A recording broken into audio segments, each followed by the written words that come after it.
تو یہاں پر جو بات بتائی گئی وہ بڑی خاص ہے، اور ہم سب جتنے بیٹھے ہیں ہمارے لیے یہ سبق ہے، ہر مشکل کے بعد آسانی ہے۔ علماء فرماتے ہیں دینی طور پر بھی اور دنیاوی طور پر بھی ہر مشکل کے بعد آسانی ہے، مالی طور پر بھی جسمانی طور پر بھی ہر مشکل کے بعد آسانی ہے۔ ہم اگر تھوڑا سا نظر اس پر دوڑا لیں تو ہمارے معاشرے نے کئی باتوں کو واضح کیا ہوا ہے، لیکن ہماری نا بس اوقات توجہ نہیں رہتی۔ کوئی بندہ بھی جب دکان بناتا ہے تو وہ کیا پہلے 2-3 مہینوں میں ایک بات ہی کہہ دیتا ہے کہ کیا بات ہے جی میرا کاروبار بہت بچت ہو رہی ہے، کیا وہ ایسا کہہ سکتا ہے؟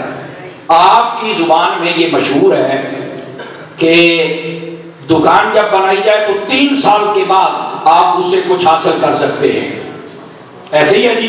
اس کے لیے وہ کہتے ہیں کہ ہوں ہٹی ہے تو ہوں چٹی ہے تو ہوں کھٹی ہے، توجہ نہیں فرمائی، یہی کہتے ہیں نا، پہلے سال اے کی ہے جی ہٹی ہے، اے دکان بن گئی ہٹی دکان کو کہتے ہیں، تو موڑ اگلا سال اب اے جی ہوں چٹی ہے، مطلب 1 سال گزر گیا پھر بھی میں ڈال رہا ہوں، پھر بھی ڈال رہا ہوں، اس کو بڑھا رہا ہوں، ایسے ہی ہے۔ 3 سال آتا ہے ہوں کھٹی، آپ سب کو ٹھیک ہو گیا ہے۔ تو پہلے جو اس کے 2-3 سال گزرے ہیں آخر مشکل تو تھی نا، لیکن مشکل کے بعد آسانی آ گئی۔ یہ ہمارے معاشرے نے بھی ہمیں سمجھایا ہوا ہے، لیکن ہمیں پھر نہیں سمجھ آتی۔ تو فرمایا کہ ہر مشکل کے بعد آسانی ہے۔ جتنے ہم لوگ آج پریشان ہیں نا، ہم اصل میں یہ چاہتے ہیں انگریزی دوائی کی طرح کہ سانو ٹیکا لگے 2 گھنٹے بعد میں ٹکٹ اور پاؤں، یہی ہم چاہتے ہیں کہ میں نے 5 لاکھ کا پلاٹ خریدا ہے، سویرے فجر میں وہ 10 لاکھ کا بک جائے۔ ایسا نہیں ہوگا۔ آپ انگریزی دوائی پر نہ چلیں، آپ قرآن مجید کے فلسفے کو سمجھیں۔ فرمایا ہر مشکل کے بعد آسانی ہے۔ آپ پر اگر تھوڑی سی مشکل آ گئی ہے نا تو سمجھے اس کے بعد بہت آسانی آنے والی ہے۔ اس کی مثال صوفیاء کیسے دیتے ہیں؟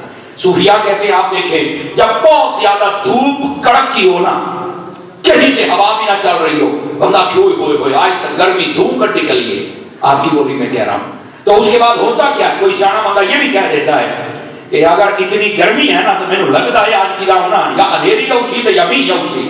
آپ نے توجہ نہیں فرمائی میری بات پر، ایسا ہے کہ نہیں ہے؟ اور عمومی طور پہ ایسا ہو جاتا ہے، عمومی طور پہ جب شدت کی گرمی بڑھ جائے تو کہیں نہ کہیں سے یا ہوا کے جھونکے آ جاتے ہیں یا پھر بارش آ جاتی ہے، ایسا ہوتا ہے نا۔ تو اتنی مشکل برداشت کی تو آسانی آ گئی نا۔ تو یہ ہمارے معاشرے نے ہمیں کچھ لائنیں دی ہوئی ہیں کہ ہم سمجھ سکتے ہیں کہ ہمارے لیے اگر کوئی مشکل آ جائے تو اس مشکل کے بعد ہمارے لیے آسانی ہے، لیکن ہم اصل مشکل جو ہے نا اس کے سامنے کھڑے ہونے کے لیے تیار ہی نہیں ہوتے۔ جبکہ صوفیاء کو پڑھا جائے تو وہ کہتے ہیں جب تک بندہ مشکل سے نہ گزرے تو اس وقت تک وہ قیمتی نہیں ہو سکتا۔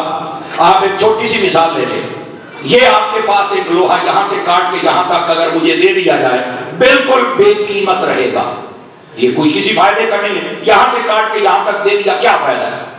اور اگر اس کے بیچ میں 2 ٹکڑے کر کے اس کو تھوڑا سا پٹھی سے گزارا جائے اور ایک طرف اس کی تیز کر کے تھوڑا سا پیچھے لکڑی لگا دی جائے تو یہ بن جائے گی چھری اور یہ بکے گی 500 میں۔ کیا مطلب ہے؟ پہلے یہ بالکل کسی مشکل سے نہیں گزرا، ایسے پہ آئے مشکل سے گزرا، آسانی ہو گئی، کئیوں کے لیے آسانی ہو گئی اور اس کا ریٹ بڑھ گیا۔ تو یہی بات ہے، انسان جب کسی مشکل سے گزرتا ہے تو اس کے بعد اس کے لیے آسانیاں آ جاتی ہیں۔ تو جتنے ہم سب بیٹھے ہیں نا، اگر کسی مشکل سے گزر رہے ہیں تو اللہ تعالیٰ کی بارگاہ میں گلے اور شکوے نہیں کرنے، صبر کرنا ہے۔ صبر کرتے رہیں گے تو مشکل کے بعد آسانی آ جائے گی۔ اب اس کو